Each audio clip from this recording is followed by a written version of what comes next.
దేవునికి స్తోత్రం. నేను నా నామమును జ్ఞాపకార్థముగా నుంచు ప్రతి స్థలములోనూ నీ యొద్దకు వచ్చి నిన్ను ఆశీర్వదించేదను. నిర్గమకాండం 20వ అధ్యాయం 24వ వాక్యం.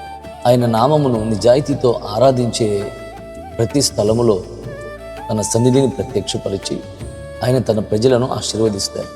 దేవునికి ముఖ్యమైనది స్థలం యొక్క వైభవం కాదు, కానీ ఆయనను ఆరాధించే ఘనపరిచే హృదయమే.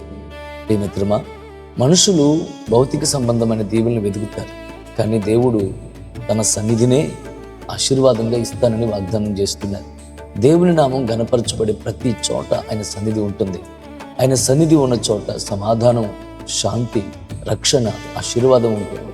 కాబట్టి ఆయన నామమును ఘనపరుస్తూ ప్రభువుని కొరకు వాగ్దానం చేసిన ఆశీర్వాదములన్నిటినీ ఈ దినము నీవు స్వతంత్రించుకుందువుగాక.